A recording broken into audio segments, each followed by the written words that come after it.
Benvenuti a tutti coloro che ci stanno guardando. Sono Massimo Sarti, sono il direttore dell'Istituto Italiano di Cultura alla Valletta. Benvenuti al Malta Book Festival edizione 2020 che si tiene completamente online quest'anno per i noti motivi che non ha senso ribadire. Oggi incontriamo un artista, Alice Pasquini, un editore, Paolo Fonvacano, e un libro, un volume splendido che voi vedete adesso inquadrato, Crossroads, A Glimpse into the Life of Alice Pasquini. Allora, questo libro è stato pubblicato dall'editore Drago nel dicembre del 2019, un libro quindi molto, molto recente. Si tratta della prima antologia dei lavori di Alice, che è una delle più rinomate street artist donna a livello internazionale. In più di 300 pagine, 200 immagini a colori e diversi estratti inediti dal suo sketchbook, Crossroads racconta la vita e le opere di Alice Pasquini, artista che da più di 10 anni regala alle città di tutto il mondo i propri lavori, donne, bambini che diventano parte integrante di ogni contesto urbano. Il modo di lavorare di Alice lo scopriremo in questo incontro. Lavora su spazi enormi come la parete del Museo Italiano di Melbourne oppure anche in spazi molto più piccoli. E in ogni viaggio esprime la propria creatività attraverso uno stile inconfondibile. Questo splendido volume lo racconta in modo eccezionale, in modo eccellente.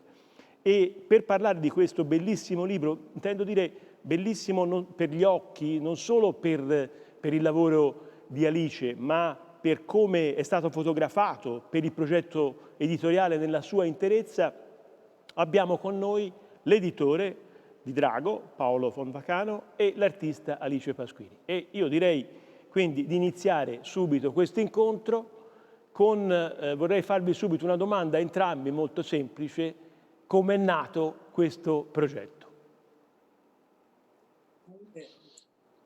Io direi ladies first, ossia Alice, ossia io. Va bene, allora ciao a tutti, grazie intanto. Questo progetto è nato anche dall'incontro mio con Paolo, perché io insomma erano tanti anni che, come ben detto, ho viaggiato per il mondo, ho raccolto tantissimo materiale. Purtroppo raccoglie gli ultimi 10 anni perché gli anni precedenti la qualità fotografica e anche la disponibilità delle foto era molto inferiore, però c'era la necessità forse di mettere ordine e dare un senso a tutto questo materiale, e io avrei sempre voluto fare un libro che non fosse proprio solo un libro di date e foto, e grazie insomma all'incontro con Paolo e poi all'amicizia che ci lega con la casa editrice, e quindi abbiamo dato vita a questa idea. Paolo, se vuoi aggiungere nello specifico, ecco magari. Sì, io da sempre, da quando sono piccolo, allora, scusate prima il mio italiano, essendo tedesco, ogni tanto non dico le cose in perfetto italiano. Thank you very much to listen to us here, to whom speaks English. So we will going on in Italian. Allora, il progetto con Alice nasce su una visione che, dal punto di vista nostro Drago, noi riteniamo che in questo momento esiste soltanto un'avanguardia a livello mondiale di artisti di avanguardia tradizionale, che è la street art. In questo ambito della street art molto si è detto, esiste già in qualche maniera ufficialmente dagli ultimi 50 anni, diciamo, se partiamo dagli anni 70 dei subway newyorkesi, e dove molto si è parlato, molto dei artisti, dove ovviamente pochi rimarranno, e nell'analisi nostra di Drago a livello mondiale, dobbiamo dire, ma a livello anche diciamo in più nazionale italiano, nell'analisi di Drago abbiamo trovato in Alice Pasquini una persona illuminata, un genio, ossia un artista che sia a livello italiano, ma anche, e questo era molto importante, internazionale, perché Alice, e questo si vedrà anche nel libro, ossia, non è soltanto stata presente in Italia, ma ha viaggiato moltissimo nel mondo. E questa è una cosa che accomuna molti di questi artisti, che nell'ambito della globalizzazione ha comportato un linguaggio visivo che in una maniera esaltante a livello mondiale in qualche maniera viene definita cultura giovanile, e che in qualche maniera era rafforzato attraverso gli strumenti di internet, ha portato che i giovani di oggi parlano la stessa lingua. A Roma, come a Tokyo, come a Malta, come in Cile, come a Los Angeles, la strada connette. Allora, nell'ambito nostro abbiamo detto una cosa ben specifica: la storia si ripete e tutte le strade portano a Roma, e chi sta a Roma incredibilmente a livello mondiale più interessante, e per questo molto forte. Noi come casa editrice con base a Roma abbiamo visto, goduto e seguito Alice Pasquini da un bel po' di tempo, ossia, diciamo dai tempi di Spritz, ossia dai drinks, tanto tempo, e così per noi non c'era, diciamo, alternativa a questo. Ossia, il libro che voi avete davanti è il frutto di un lavoro di tanti anni di Alice Pasquini in Italia, ma anche nel mondo, straordinario, perché dà speranza, dà colori, dà luce e una visione che parte dalla vita e dalla strada, che sono i bambini e le donne di Alice, e per questo è una icona globale, dove l'Italia, Made in Italy, è il meglio di se stesso, fatta con amore, con dedicazione e con genialità artistica.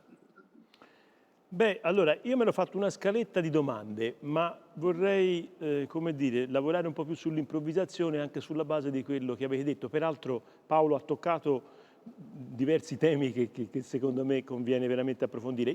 Il primo è Roma. Allora, Alice è romana, ma credo che l'importanza di Roma nel suo modo di fare arte sia determinante, non solo perché c'è nata. Ecco, che cosa rappresenta per te Roma e come influisce la città nel tuo lavoro?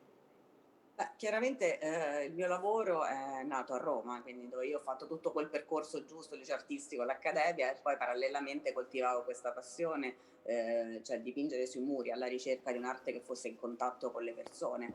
In Italia, in particolare a Roma, lo scambio poi anche diciamo in strada è molto forte, no? Quindi un'arte che mi ha portato veramente a contatto con i diversi quartieri e diverse culture e le città. Quello che riconosco assolutamente di Roma è sicuramente il suo colore, no? E certi colori che io continuo ad utilizzare un po' ovunque, anche se poi tutta la mia arte si adatta al luogo, no? E diventa specifica per quel luogo lì, unica, non può essere ripetibile così appunto come avviene a Mosca o a Parigi. Ecco. E in un certo senso quindi di Roma ci sono sicuramente i colori, c'è l'umanità, e c'è tutto l'inizio del mio lavoro che vi rappresenta quello che appunto la bellezza a volte dell'antichità, di alcuni luoghi abbandonati, rivalutare tutto questo, diciamo, fa parte della mia cultura, no? Sicuramente il vivere all'aperto. Poi insomma, se vogliamo esagerare potremmo dire che Roma è una città fatta da street artist, se street artist vuol dire persone che hanno lavorato in luogo aperto, no? Ogni fontanella, ogni angolo di Roma è stato progettato da un artista, è per questo che è così bella, no? E forse quest'arte che invece nasce in luoghi dormitorio e di solito nelle periferie abbandonate vuole riportare questa trasformare forse le città in luoghi più umani, no? E riportarli a bellezza, che poi non è fondamentale per la vita, ma sicuramente ci aiuta a vivere meglio. Bene, allora l'antologia, il libro, è scandito per anni, procede per anni, e ogni anno è preceduto da una riflessione, da uno scritto di Alice. Ne voglio leggere uno e poi fare una domanda a entrambi. Ne leggo un pezzettino. C'è bisogno di bellezza. Se nel passato le città erano progettate da grandi artisti, oggi molte metropoli sono ingigantite senza più regole, trasformandosi così in veri e propri ghetti. Ecco, la domanda è questa. Secondo voi gli artisti, e in particolare gli street artist, possono intervenire in qualche modo a colmare questo vuoto di bellezza, a eliminare queste degradazioni di alcune zone delle città contemporanee in cui viviamo?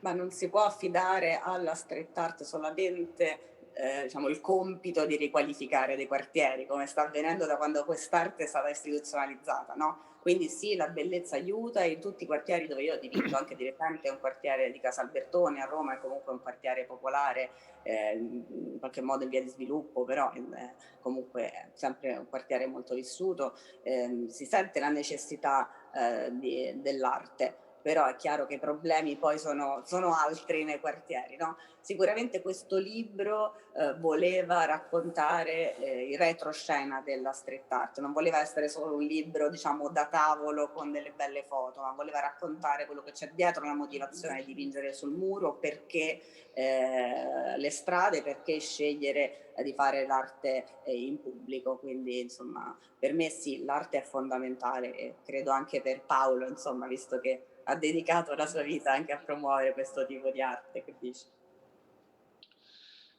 Sì, io credo, dal punto di vista esempio di fiori, giungle, Alice ha fatto un progetto negli ultimi anni a quale tiene molto, che è il progetto Civita Campomarano. E per fare una risposta a te,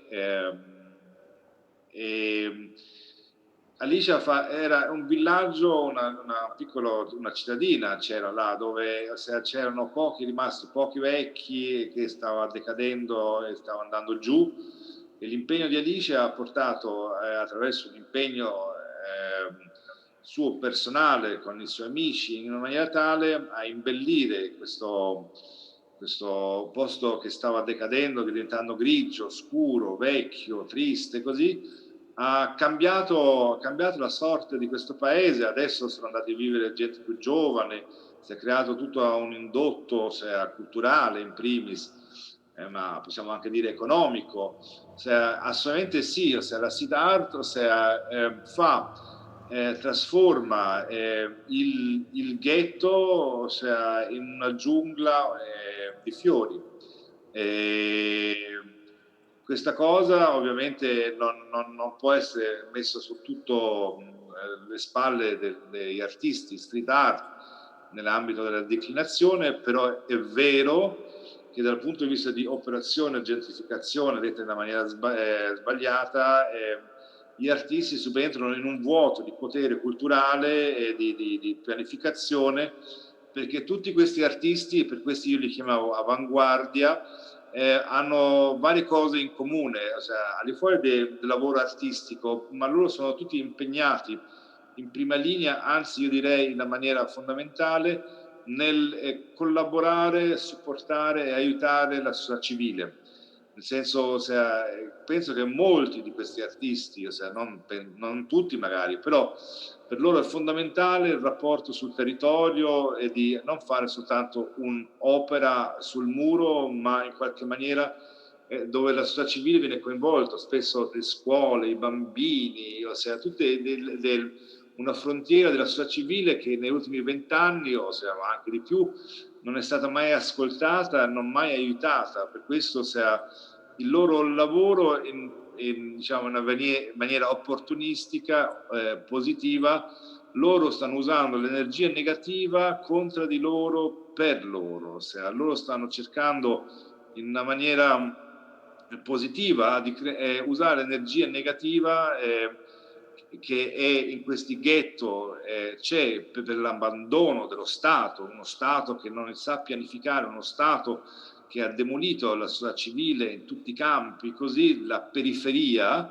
Ecco, loro sono l'avamposto, diciamo, della bellezza e della speranza, perché vedere un'opera quando uno va al lavoro o quando uno cammina per strada di una bellezza e di una genialità come Alice Pasquini, ovviamente almeno ti aiuta, ti rincuore un po' davanti a una situazione degradata, devastata, di non impegno dello Stato in questi quartieri. Per questo è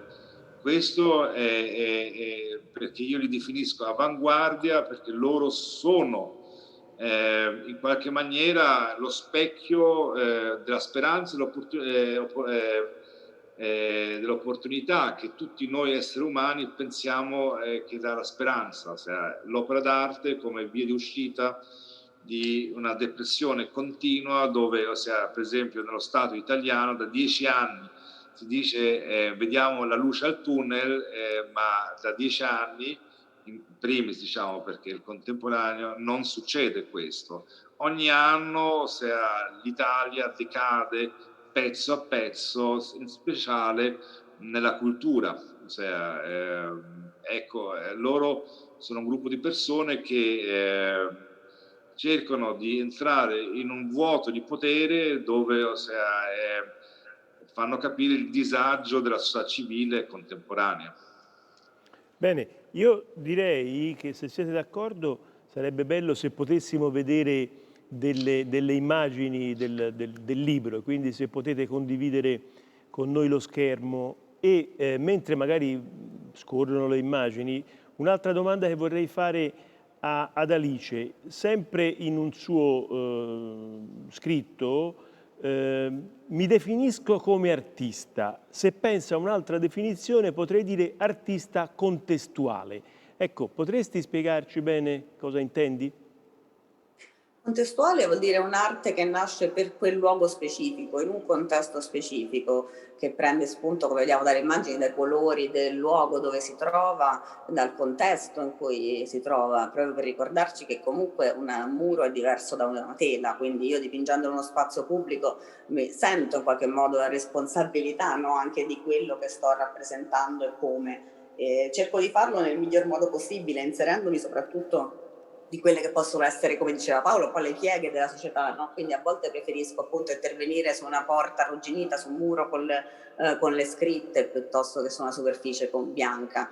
In ogni caso, da quando la mia passione è diventata il mio lavoro, mi ha portato un po' in tutti i continenti, in tantissime città, a dipingere commissioni su muri molto grandi, quello che mi sono reso conto appunto è il contatto con le persone, quindi a volte le persone sono entrate a far parte dell'opera, c'è uno scambio, per questo dico contestuale, perché è per quel posto specifico, non potrebbe essere mai uguale in un altro luogo. Benissimo. Paolo, vuoi dire qualcosa mentre scorrono le immagini su come hai deciso di realizzare questo progetto editoriale? Ma questo progetto editoriale nell'ambito nostro era basato sempre su un'esaltazione di quello che noi possiamo essere come Drago, come fluffers dei artisti, in qualche di supporto al loro messaggio, perché loro sono i creativi, i geni, e noi diamo in qualche maniera un po', cerchiamo di aiutare la struttura, dove noi dal punto di vista Drago, infatti stavamo commentando adesso questa conferenza, no? Malta Book Fair, in fondo abbiamo sempre rappresentato il mondo reale, Alice ha cercato di creare questo concetto del museo al cielo aperto, noi come editori feticisti, ovviamente il libro che molto dal punto di vista si tocca, si annusa, per noi è in qualche maniera diversa, è come l'opera d'arte di Alice, un pezzo per l'eternità, e per questo il libro è stato pensato infatti come antologia, è stato pensato all'opera che riflette molto dei capolavori di Alice. Questo libro infatti tu ricordavi bene all'inizio che è uscito fuori del 2019, c'è in una maniera, chiamiamola, questa copertina con la maschera di questa donna ribelle, donna che protesta, e che è stato in qualche maniera stata abbastanza visionaria per due motivi. Numero uno, ovviamente la maschera, con il coronavirus, la pandemia, che a noi un po' ci ha tagliato le gambe, perché sia Alice sia Drago ovviamente volevamo andare a fare un tour mondiale, a presentare il lavoro di Alice, il libro, con una visione ben chiara. Questa cosa ovviamente il coronavirus non ha portato. In più, però questa cosa di donne da una parte, in specifico donne, la copertina donna, si è visto nelle presidenziali adesso americane, hanno fatto la differenza. Le donne hanno massicciamente votato, tra l'altro insieme agli artisti e le minoranze, per Joe Biden. A tal punto, per esempio, uno degli artisti, Shepard Fairey, gli hanno dato la seconda copertina di Time, dopo la prima Hope di Obama, dove Obama ha ringraziato a Shepard Fairey dicendo che ha fatto la differenza. E così è una cosa di buon augurio adesso che Shepard Fairey ha fatto la seconda copertina del Times. Andate a votare. Però posso aggiungere, andate a votare, sono state in primis le donne, e per questo la copertina di Alice di questo libro è in qualche maniera un portafortuna, è un simbolo, è un segnale anche del 2020 per noi. Bene. Come abbiamo visto nelle immagini che stanno scorrendo, veramente splendide, di lavori veramente belli, importanti, emozionanti, sempre sul libro Alice dice: c'è un motivo se ho dipinto persone vere, bambini, soprattutto donne, sui muri di moltissime città del mondo. Ecco, qual è il motivo? Perché proprio soprattutto donne e bambini? C'è qualcosa nel modo in cui vengono raccontati, in cui vengono presentati che non ti piace probabilmente?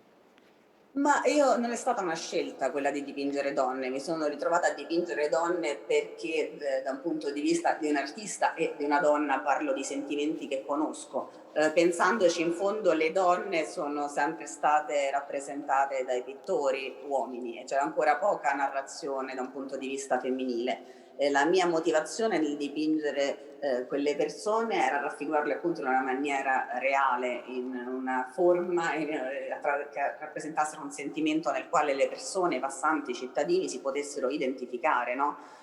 Difficilmente succede nel nostro panorama urbano, nelle città per esempio, che ci sia una rappresentazione diversa di un sentimento.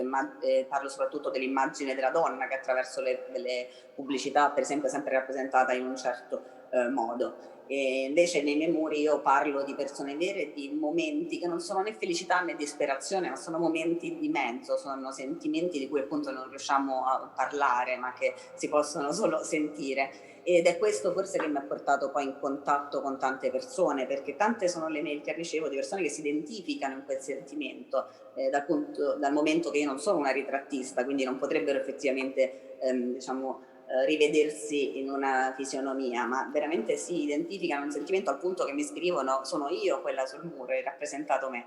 Viaggiando così tanto nel mondo mi sono resa conto che i sentimenti umani non cambiano e a costo di essere banale o rischiare credo che ci sia veramente bisogno di parlare di cose che ci uniscano. Grazie. Purtroppo il tempo che abbiamo a disposizione è quasi volge al termine, come si suol dire. Però io una domanda che mi rendo conto non può essere trattata così velocemente, ma una domanda finale ve la vorrei fare a entrambi, secca. Come se la passa la street art in Italia in questo momento? Ma io ho continuato a dipingere perché insomma su un braccio meccanico con la maschera, più isolata di così direi che insomma, niente potrà fermare comunque l'arte, questo è ovvio ma è molto reale. La street art è in questo momento davanti a un bivio dove da una parte sono 50 anni di storia che devono essere raccontati in una maniera storica, perché ricordiamoci che Roma e il graffiti non è che l'hanno inventato gli americani, ma il Colosseo, Pompei, pieno di graffiti, la storia di Roma è piena di graffiti. E in questo ambito la street art è perfetta, perché in questo momento di chiusura, lockdown, ossia ovviamente stare al cielo aperto, la strada, ossia sia dal punto di visione utopica, ma dal punto di vista reale è ovviamente molto più facile che in spazi chiusi.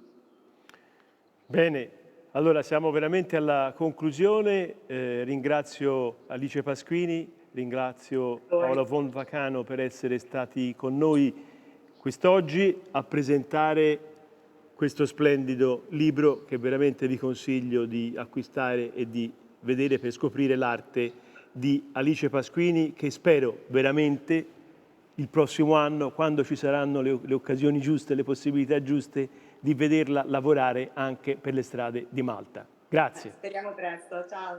Ciao, ciao. Ciao. Grazie.